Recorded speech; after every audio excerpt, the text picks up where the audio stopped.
What's up, Rockstars? I have a huge video for you guys today, perhaps one of the biggest ones I've had in some time. There are some major things launching, some major updates you need to know about, some future stuff coming to the channel. All that's going to be discussed right now.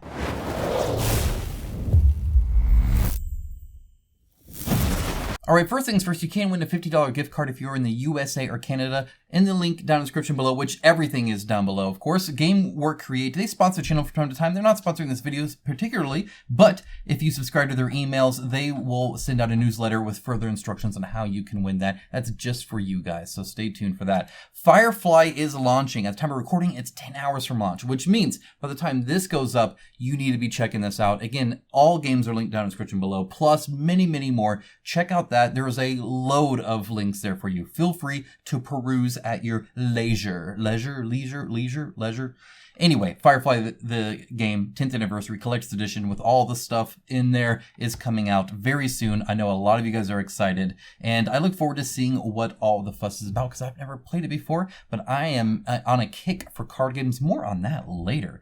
Also, Stalker, 11 hours. So right afterwards, bam, an hour afterwards, you get Stalker, the board game coming out. This has been blowing up. They sent out a ton of stuff to people to preview, all the influencers to get their cool copies of their gas masks and all that stuff, plus a prototype somewhere in that box. And I must say, I think there is a lot of stuff here. It definitely did a good job of getting a lot of content out. So if you're looking for content around this, there's a lot. I did not get a copy. I can only cover what's on here, which I have many times for you guys, but feel free to check it out, see if this is something that interests you. There is a lot of cool stuff. That is one of the coolest ways to show off minis I've ever seen. I definitely like that, and I like them being upfront about the cost. Look at that. That is so useful. Will there be more? Let's find out. Of course, together I'll cover it for you. In the meantime, though, at the time of recording, again, this has already been out, or this has not launched yet. So in the link in the description below, if you have not followed it and you're thinking about it, go in and do that. It'll save you the $9. You'll get something for free. There's still time to do that. If you're seeing this video late, it's because you're not subscribed. Be sure to subscribe so you can see them as I post them. Next up is Tanares Adventures Ultimate Edition. That comes out on June 27th. I have been working on a review, so stay tuned for that. I will have a review in there in time for you. I did Arena, obviously, early on. I've been doing Tanares. I'll tell you all about that soon. But they have this preview page up, and they've changed it since last time I've shown it. They've lowered the price for returning backers a little bit. They've been working on trying to get a good deal to returning backers. And it seems to me like they're really trying to not even make too much money off of the return backer stuff for the upgrades and stuff. Where this all ends up, well, we will see. We will see. But right here, I mean, just getting these boxes, 99 is actually pretty darn good.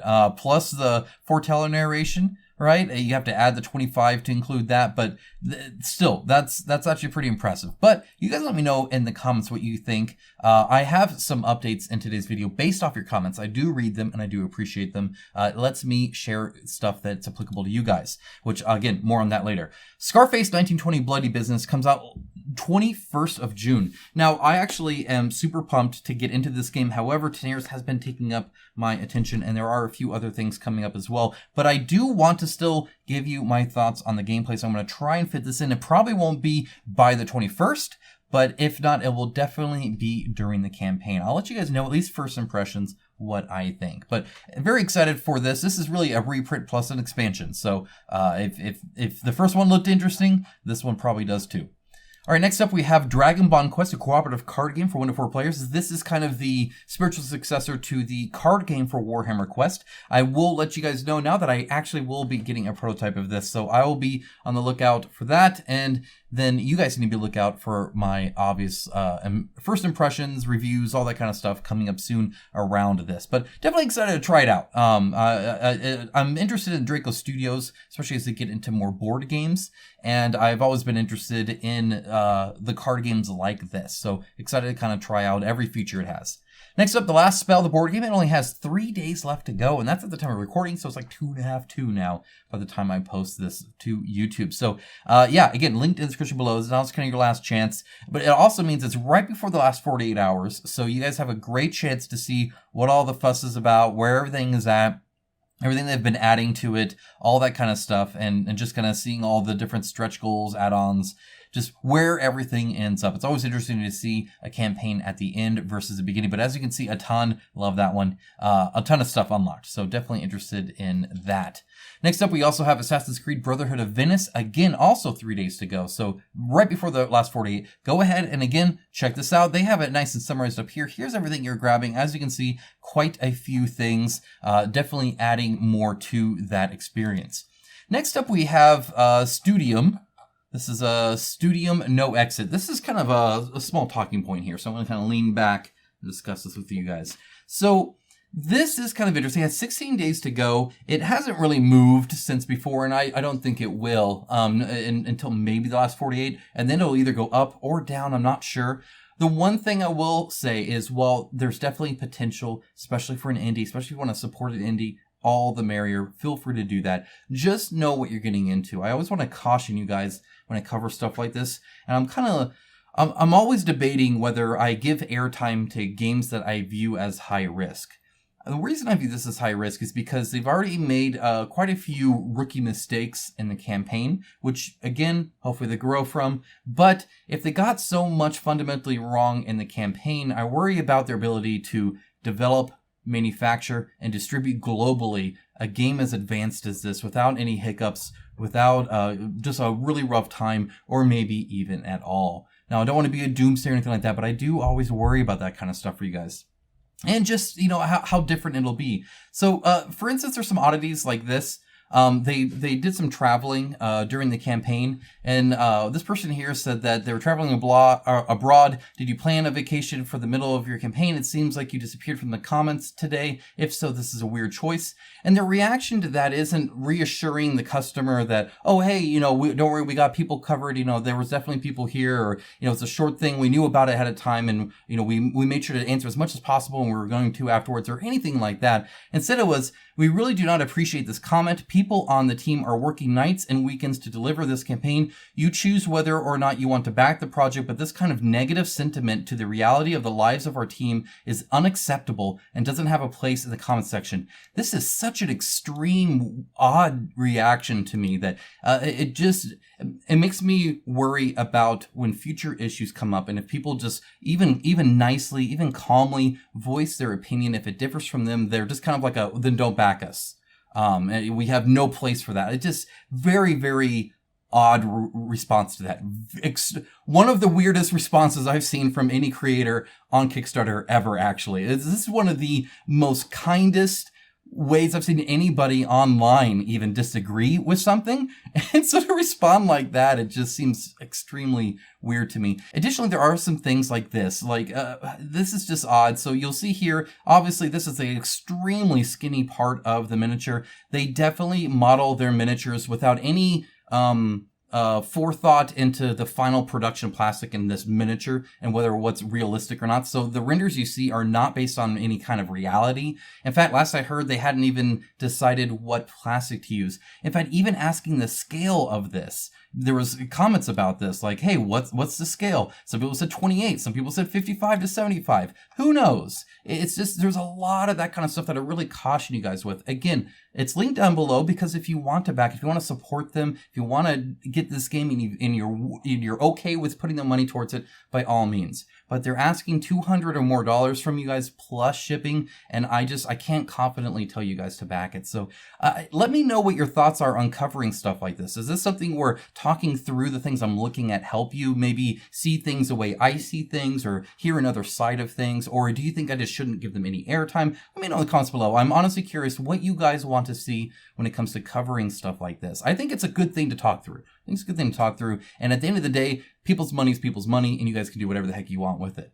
All right, next up we have Biohack. This is a very cool looking kind of game. It has 1,000 backers, which is impressive because it's actually only delivering right down here to Japan, USA, and Canada. So if you're in Europe, my apologies. You guys are super cool. You just won't have Biohack. This is one of those things where buying secondhand on something like Game Work Create can sometimes help. Just because you can actually, get games you normally couldn't otherwise. But very, very cool art in this one. Extremely cool art, and a neat idea as well, as you're trying to mix and match these these different animals together. All right, next up we have Into the Godsgrave. This is Lucky Duck Games' latest, and they have essentially 66 hours to go at time of recording again. So again, right before the 48, a little bit earlier, but feel free to check out kind of where they're at and everything here. It is kind of interesting to see this kind of like vote thing right here, just because... Like, I like the idea of it, but with the majority of it being red right at the beginning and then the word like banish and stuff like that, it almost makes it seem like people are voting against something, which it doesn't necessarily it doesn't seem like you're actually gaining something, right? So it's kind of a weird, I like the idea of it. I don't think the implementation of it is perfect. This is always good though. I do like seeing stuff like this where they have the stretch goals all up front. This was one that when I first covered it, it didn't have a lot of actual gameplay involved there. It was mostly just lore and then very loosey-goosey on the like card play. And to be honest, it's still kind of like that. They have a lot of stuff. If you want to spend the time to research it and find out, you can definitely do that. But otherwise, on the campaign page itself, there's not a huge amount of that. It's mostly kind of like a store where it's like, hey, here's stuff you can buy. And then if you want to learn more, you can click these links over there. But otherwise, it's just kind of product. And it's kind of a lot of products. So just as an FYI, the only other thing I would say is I do, again, read your guys' comments. And a lot of you are starting to get concerned about how many Lucky Duck Games has outstanding when it comes to how many they're releasing and stuff like that. I'll keep monitoring that and let you guys know. Next up, Eldfall Chronicles Northern Wind. This is one of my biggest regrets. They actually sent me their tabletop game, but it was really before I really started getting back into tabletop stuff and before I'd even played Infinity or anything like that. And the rule set definitely hit me like a ton of bricks, and I ended up not making content on that. And I felt pretty bad about that, especially because it looked so cool. This is taking that, what they already did, and making a dungeon crawler on it. And I am interested in that. In fact, I'm going to be reaching out and seeing if I can get a review for you guys. So stay tuned to the channel for that. Again, if you're looking forward to these kind of reviews and unboxings and discussion points, then that subscribe button is there for you. Next up, Terraria, the board game. I've mentioned this once before. I try to mention it every so often while not repeating information to you guys constantly. This was a hard one, by the way. I want to complain a little bit about Backer Kit. One of the few times I actually clicked their button to say, yeah, I'm in, because I am a big fan of the Terraria IP. Loved the video game. My kids loved the video game, and they'd be super excited to play a board game of it, guaranteed. So definitely interested to see where this goes. However, when you click on that, it'll keep trying to redirect you to Linktree, like no matter what you do. And so getting my browser to stop redirecting me constantly just to see this page was actually kind of difficult. So if you want to reread this, just know that sometimes these websites are a little odd, but I will be covering this and I'll be dealing with redirects to do that for you guys. Next up, Forsaken, Dante's Inferno. No new information here, but I didn't link to it in the description like I do all those links. Again, there's like 80 links down there. It's a ton. I added that link, but just want to let you know it is linked down in the description below. So if you are interested in this, then my last news video goes over this in fairly good detail, some of the gameplay and stuff there, but now it's actually linked down there too for you guys. Next up, one of the comments you guys have had repeatedly to me is the Senjutsu Battle for Japan and where it's at. In fact, just recently you guys were commenting on this as well, but it's been months of this where you guys are really kind of concerned about a little bit, mostly because they had a May 2022 there. Obviously, that's not happening. However, I do believe they are on the cusp of delivering. They also have held off on launching Daimyo Battle for Japan, it seems, until they actually deliver. So in my book, based off of what I've seen, I think they're pretty good. They could probably work a bit on the communication side of things, just being really, really prompt. Maybe not sticking to that monthly thing when there's obviously still concern about it. Maybe just, putting people at ease. But it seems like the ships are actually out and you guys will actually be getting the game. Probably, they said June and July, probably July and August now. In fact, it might be even later than that. We'll have to wait until the monthly update to see, and I'll be sure to cover that once it's there. But for now, I'm not saying, hey, don't go to it. In fact, this is still linked down in my description below. Go ahead and check it out if you're interested. All right, finally, we have this. This is actually cool. This is based off of the Upper Deck suing Ravensburger for their Disney Lorcana card game that they're doing. Essentially, Upper Deck says that they had a person that was making the game, part of a team that was making the game. They left to Ravensburger and then essentially released the same game under that. Now, we will have to see how they know it's theirs. And in fact, that's what he says is you'll see as a response to that. But there are a few kind of things I wanted to kind of point out. And I'll link down to this because Jeremy here at Sports Card Live did a fantastic interview. It's a long-ranging. I'll timestamp it to the trading card game, actual portion of it, so you guys can just see the relevant part. As you can see, Upper Deck is obviously very focused on sports stuff. They do a lot of sports cards, like baseball cards, stuff like that. And obviously Sports Cards Live does as well. So they don't necessarily know as much. He speaks pretty good of it. He's actually the president of Upper Deck, so definitely high up and definitely understands the board game or the game side of things. But you can see where his focus is as well. So just as an FYI. However, right here at about 1:12, I want to read this to you and then do a little talking point. So it says here, because the person was like, Jeremy was like, hey, you know, this is kind of an oddity with right and wrong. And he says, then Jason says, it's a tough situation. And look, just like trading card customers are gearing up for the national gaming, customers are gearing up for the Gen Con in Indianapolis and anticipating, you know, big events and big anticipation and more news release around Gen Con. So, you know, there's people that have bought tickets to that, have bought airline tickets, who have booked hotels, you know, just to see this game, play this game. And they're wondering what's going on. And well, I understand that. So he's definitely has a pulse on consumers. And in fact, not only that, but a nuanced enough pulse on it to actually know that there are people that are looking forward to this game that may have it pre-ordered, that may be going over to Indianapolis and buying plane tickets just to see it and play it. Trading card games are hugely popular. It has a Disney IP on it, and it's brought by Ravensburger, a huge company in the industry. So there are a ton of consumers honestly like wanting that. And so they're saying, hey, I understand that. What I will say, and this is, I'll keep it kind of brief here, but what I will say is that a company will company, right? Like his bottom line is shareholders and the company's bottom line, not necessarily your airline tickets. So in the same vein, later on, he does post stuff like this. One more question that I've actually sort of typed out, so make sure I get it right. But it says so, since the complaint says that Upper Deck will be seeking an injunction to stop the release of Lorcana in August. The only way to do so is if Upper Deck plans to file a motion for a temporary restraining order or a PL or a motion for the preliminary injunction. Is that something Upper Deck intends on doing?